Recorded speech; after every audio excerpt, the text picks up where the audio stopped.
ಯಾರ್ಯಾರು ರಾಜೀನಾಮೆ ಕೊಡಬೇಕು ಅಂತ ಕೇಳ್ತಾ ಇದ್ದಾರೆ ಅವರುಗಳ ಮೇಲೆ ಡಜನ್ ಗಟ್ಟಲೆ ಕೇಸುಗಳಿದ್ದಾವೆ.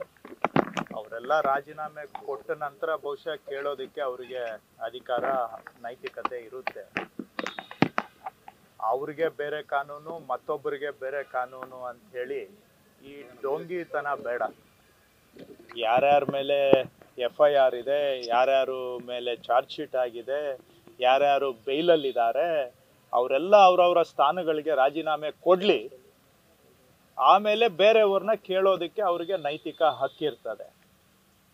ನಾವು ಮಾಡಬಾರದನ್ನೆಲ್ಲ ನಾವು ಮಾಡಿ ಮತ್ತೊಬ್ಬರ ಮೇಲೆ ಸುಮ್ಮನೆ ಗೂಬೆ ಕೂರಿಸುವಂಥ ಪ್ರಯತ್ನಗಳಿಂದ ನೀವು ಯಾರನ್ನು ಕೂಡ ಯಾಮಾರಿಸ್ಲಿಕ್ಕೆ ಆಗೋದಿಲ್ಲ. ಅವೆಲ್ಲವೂ ಕೂಡ ಅರ್ಥ ಇಲ್ಲದೆ ಇರುವಂಥ ಪ್ರಯತ್ನಗಳು. ಬಟ್ ಆರ್ ಅಶೋಕ್ ಅವರು ಹೇಳ್ತಾರೆ ನಾ ರಾಜೀನಾಮೆ ಕೊಡೋಕೆ ಸಿದ್ಧ ಇದ್ದೀನಿ, ನೀವು ಕೊಡ್ತೀರಾ ಅಂತ ಕೇಳ್ತಾರೆ. ಕೊಟ್ಟು ಮಾತಾಡಲಿ, ಆಮೇಲೆ ಮಾತಾಡ್ತೀವಿ, ನಾವು ಉತ್ತರ ಕೊಡ್ತೇವೆ. ಕೊಟ್ಟು ಮಾತಾಡಲಿ. ಅವರು ಜಮೀನನ್ನ PDAಗೆ ಅಕ್ವೈರ್ ಆಗಿದ್ದಂತಹ ಜಮೀನು ಫೈನಲ್ ನೋಟಿಫಿಕೇಶನ್ ಆಗಿ ಲ್ಯಾಂಡ್ ಅಕ್ವಿಸಿಷನ್ನು ಕಂಪ್ಲೀಟ್ ಆಗಿ 22 ವರ್ಷದ ನಂತರ ಆ ಜಮೀನನ್ನ ಡಿನೋಟಿಫೈ ಮಾಡಿಸ್ತಾರೆ. ಡಿನೋಟಿಫೈ ಮಾಡೋದಕ್ಕೆ ಮೊದಲೇ ಜಮೀನನ್ನ ಶುದ್ಧ ಕ್ರಯ ಪತ್ರದ ಮುಖಾಂತರ ಖರೀದಿ ಮಾಡಿದ್ದಾರೆ. ಯಾರ ಜಮೀನು? BDA ಜಮೀನನ್ನ ಯಾರ್ದೋ ವ್ಯಕ್ತಿಯಿಂದ ಖರೀದಿ ಮಾಡ್ತಾರೆ. ಇದು ನ್ಯಾಯನ? ಬಹಳ ಕ್ರಮನ ಇದು? ಜಮೀನು BDAದು, ಇವರು ಯಾರಿಂದನೋ ಖರೀದಿ ಮಾಡ್ತಾರೆ. ಯಾವ ಸೀಮೆ ನ್ಯಾಯ ಇದು ಅಂತ ಸ್ವಲ್ಪ ನನ್ಗೆ ಅರ್ಥ ಮಾಡಿಸಿ. ಹಣ ಕೊಟ್ಟು ಖರೀದಿ ಮಾಡಿದ್ದೆ ಸ್ವತ್ತು BDAದು, BDA ಇಂದ ಖರೀದಿ ಮಾಡಿದ್ದೀರಾ ನೀವು? ಸ್ವತ್ತು BDAದು ಯಾರಿಗೋ ದುಡ್ಡು ಕೊಟ್ಬಿಟ್ಟು ಖರೀದಿ ಮಾಡಿದ್ರೆ ಲ್ಯಾಂಡ್ ಅಕ್ವಿಸಿಷನ್ ಕಂಪ್ಲೀಟ್ ಆದ್ಮೇಲೆ ಆ ಸ್ವತ್ತು BDAಗೆ ಸೇರಿದೆ. ನೀವು BDAಗೆ ಫ್ರಾಡ್ ಮಾಡಿ ಯಾರೋ ಮೂರನೇ ವ್ಯಕ್ತಿಯಿಂದ ನೀವು ಖರೀದಿ ಮಾಡಿದ್ದೀರಿ.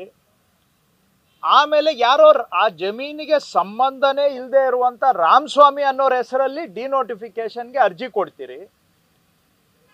ನೀವು ಹೇಳೋದೇ ನಿಜ ಆಗಿದ್ರೆ ಡಿನೋಟಿಫಿಕೇಶನ್ ಆಗೋಷ್ಟೊತ್ತಿಗೆ ಆ ಸ್ವತ್ತು ಆರ್ ಅಶೋಕ್ ಅವ್ರಿಗೆ ಸೇರಿತ್ತು. ಅವ್ರ ಹೆಸರಲ್ಲೇ ಕೊಡ್ಬೇಕಾಗಿತ್ತು ಡಿನೋಟಿಫಿಕೇಶನ್ಗೆ ಅರ್ಜಿ. ಯಾರು? ರಾಮಸ್ವಾಮಿಗೂ ಈ ಜಮೀನ್ಗೂ ಸಂಬಂಧ ಏನು?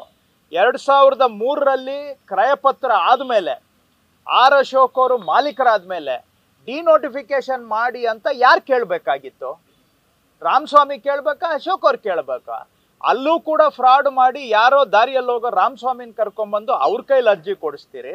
ಅರ್ಜಿ ಕೊಟ್ಟ 1 ತಿಂಗಳು 10 ದಿನದಲ್ಲಿ ಡಿನೋಟಿಫಿಕೇಶನ್ ಆಗುತ್ತೆ.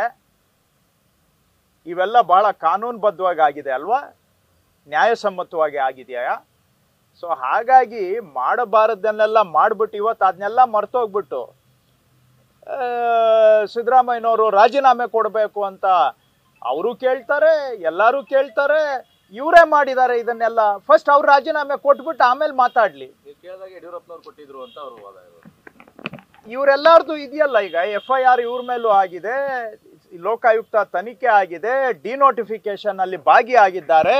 ಇವರೆಲ್ಲ ಕೊಟ್ಬಿಟ್ಟು ಮಾತಾಡ್ಲಿ. ಅಂದ್ರೆ ತಪ್ಪನ್ನೇ ಮಾಡೋದವ್ರು ಈಗ ಮೂಡ ಸೈಟ್ ಯಾಕೆ ವಾಪಸ್ ಕೊಟ್ರು ಅಂತ ಪ್ರಶ್ನೆ ಮಾಡ್ತಾ ಇದ್ದಾರೆ. ತಪ್ಪನ್ನೇ ಮಾಡಿಲ್ಲ ಅಂತ ಹೇಳ್ತಾರೆ.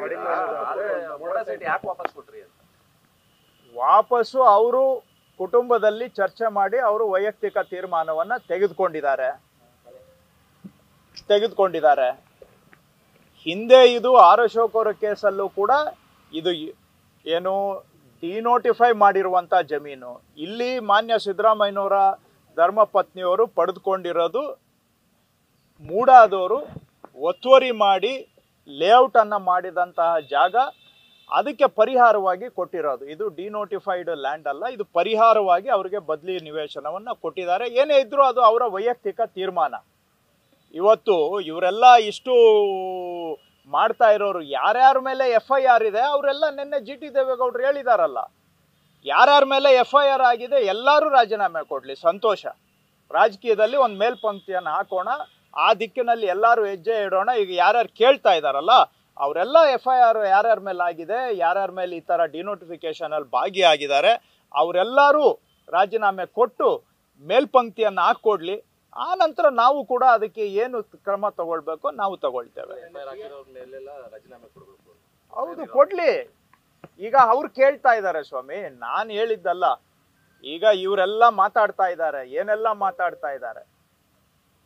FIR ಆದ ಕೂಡಲೇ ರಾಜೀನಾಮೆ ಕೊಟ್ಬಿಡ್ಬೇಕು. ಯಾರ ಮೇಲೆ ಇಲ್ಲ FIR. ಅವರೆಲ್ಲರೂ ಕೊಡ್ಲಿ. ಏನಾಗಾದ್ರೆ ನನಗೊಂದು ಕಾನೂನು, ನಿಮ್ಗೆ ಇನ್ನೊಂದು ಕಾನೂನಾ? ನಾನು ನಿಮಗೆ ಬೆರಳು ತೋರಿಸೋವಾಗ ಒಂದು ಬೆರಳು ನಿಮಗೆ ತೋರಿಸಿದ್ರೆ 4 ಬೆರಳು ನನ್ನ ಕಡೆಗೆ ತೋರಿಸ್ಕೊಳ್ತಾ ಇದೆ.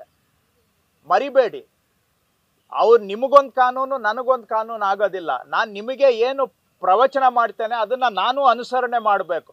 ಫಸ್ಟು ನಾನು ಅನುಸರಣೆ ಮಾಡಿ ಆಮೇಲೆ ನಿಮಗೆ ಪಾಠ ಹೇಳಿದ್ರೆ ನಾನು ಹೇಳೋ ಪಾಠಕ್ಕೂ ಜನ ಕೇಳ್ತಾರೆ, ಗೌರವ ಕೊಡ್ತಾರೆ.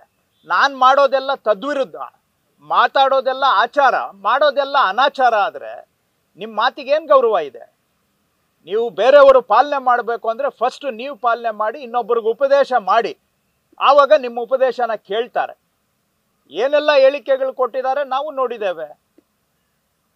ಯಾರ್ಯಾರು ಈಗ ಅವರೆಲ್ಲರೂ ಇಷ್ಟೇ ನಾನು ಹೇಳೋದು, ಅವ್ರ ಮಾತಿಗೆ ಅವರೇ ಬದ್ಧವಾಗಿರಲಿ, ಅವರ ಮಾತಿಗೆ ಅವರು ಸ್ಟಿಕ್ ಆಗಲಿ. FIR ಆದ ಕೂಡಲೇ ರಾಜೀನಾಮೆ ಕೊಡಬೇಕು ಅಂತ ಹೇಳಿದಾರಲ್ಲ, ಯಾರ್ಯಾರು ಈಗ ಹಿಂದೆ ಯಾರ್ಯಾರ ಮೇಲೆ FIR ಆಗಿದೆ, ಯಾರ್ಯಾರು ಬೇಲ್ ಮೇಲಿದ್ದಾರೆ, ಎಲ್ಲರೂ ರಾಜೀನಾಮೆ ಕೊಡಲಿ. ನ್ಯೂಸ್ ಫಸ್ಟ್, ನಿರ್ಭೀತಿಯಿಂದ ನಿಮ್ಮ ಪರವಾಗಿ.